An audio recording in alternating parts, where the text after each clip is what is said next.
Tu dédicaçais ce livre aux petites gens, aux braves gens. Et moi, je voulais savoir si tu rejoignais malgré tout une critique de ces petites gens, comme pouvait le faire à Céline dans Mort à crédit, qui est quand même un livre d'un pauvre sur les pauvres, qui est assez cruel, montrant la vilainie, la bassesse qu'il peut y avoir aussi chez ces gens-là. Est-ce que tu as aussi ce volet critique, on va dire? Un sujet très intéressant. D'abord, on voit que l'idéalisation des petites gens vient toujours de la bourgeoisie.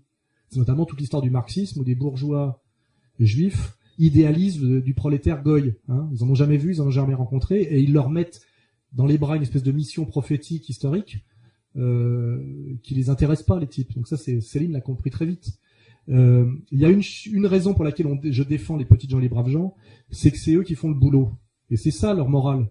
C'est pas qu'ils sont bien, géniaux, mieux que les autres, c'est qu'ils portent le monde sur leur dos, ils assument ce que j'appelle le principe de réalité.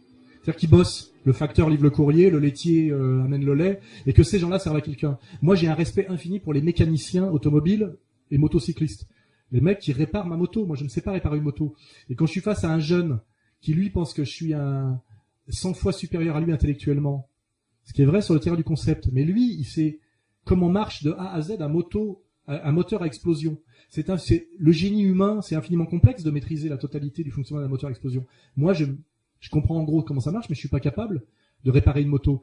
Et ce qui veut dire que le mec, intellectuellement, à un moment donné, il me domine totalement, et pourtant, il ose pas le penser parce qu'il subit toutes les catégories de la domination bourgeoise, quoi, voilà. Et donc, moi, mon respect des petites gens, il est sans doute le même que celui de Céline. C'est que c'est quand même ceux qui meurent à la guerre, ceux qui font le boulot, hein. Voilà. C'est que de toute façon, ils portent le monde sur leur dos, ils en chient et on les paye mal. Donc, respect pour ça. Mais ça veut pas dire qu'ils sont des Christ ou des anges.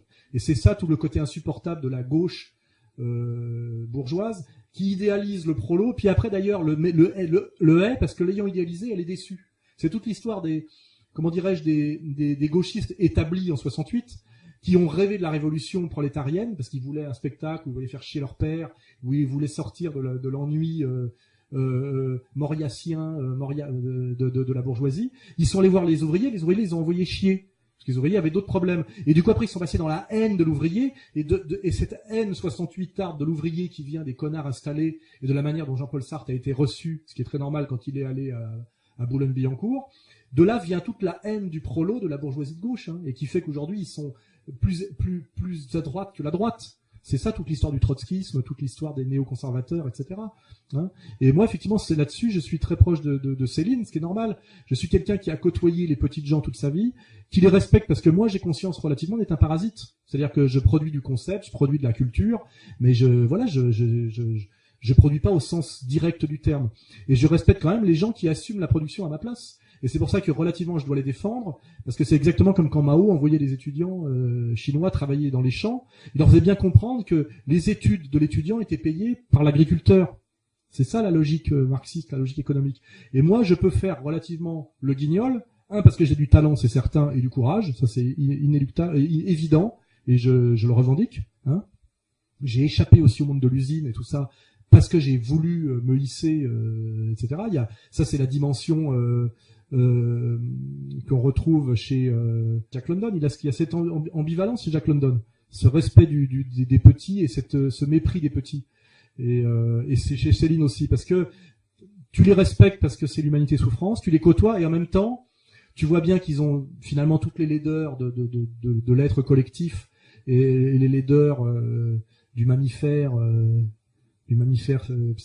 humain, quoi.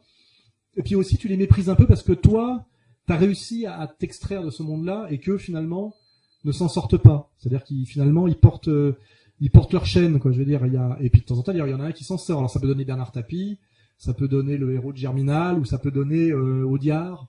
Je sais pas. Enfin voilà. Et c'est vrai qu'à la fois j'ai un très grand respect pour eux, à la fois je les idéalise pas, et aussi je prétends quand même que moi j'ai réussi à me hisser au-dessus d'eux, et que j'y suis arrivé parce que j'ai produit quand même un gros boulot.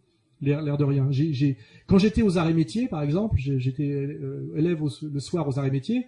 Les arts et métiers, c'est pas l'université, c'est les gens qui bossent et qui vont le soir à des cours pour essayer de changer de catégorie. C'était plein d'asiatiques et c'était plein de gens issus de l'immigration, du tiers-monde, mais surtout des asiates, des boat people. Et là, tu te dis, il y a quand même des gens qui essaient de s'élever au-dessus de leurs conditions et qui mouillent le maillot, qui en chient pour changer de catégorie. Et j'aurais beaucoup de respect pour ces gens-là. Alors que dans la vision, on va dire, prolétarienne imposée par la bourgeoisie, la solidarité de classe, c'est aussi l'enfermement de classe. Tu dois rester dans le prolétariat, tu dois pas en sortir. Et moi, j'ai aussi quelque part, parfois, comme Céline, un petit mépris pour ces gens qui sont incapables de sortir de leurs conditions, alors que Céline est sortie de sa condition. C'est-à-dire qu'à un moment donné, le petit bourgeois ou le prolétaire de génie, à un moment donné, il sait d'où il vient, mais il sait aussi que ceux dont il est issu ne s'en sortiront jamais. Et il y a une espèce de tendresse et de mépris, ça dépend des moments. Il y a les deux, il y a cette ambivalence.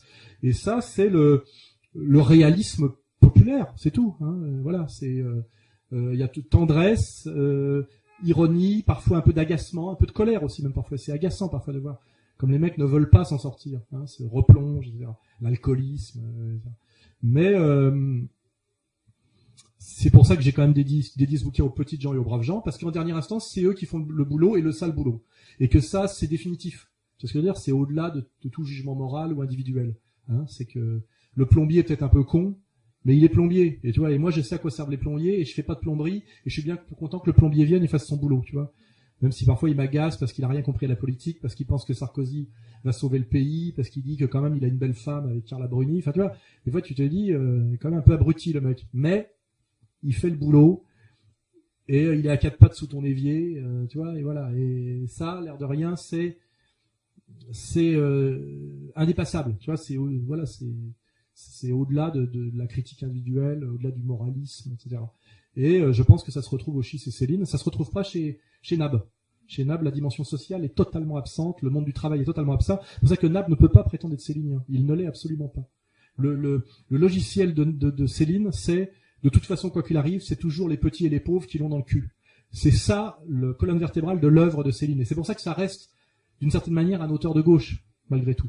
Mais ce n'est pas un auteur gauchisant. Voilà. C'est un auteur populaire, voilà, populiste, voilà, je sais pas comment dire. Hein. Et on retrouve cette même ambivalence chez Le Pen, chez Jack London, peut-être même chez Orwell, chez tous les gens qui savent de quoi ils parlent. Voilà.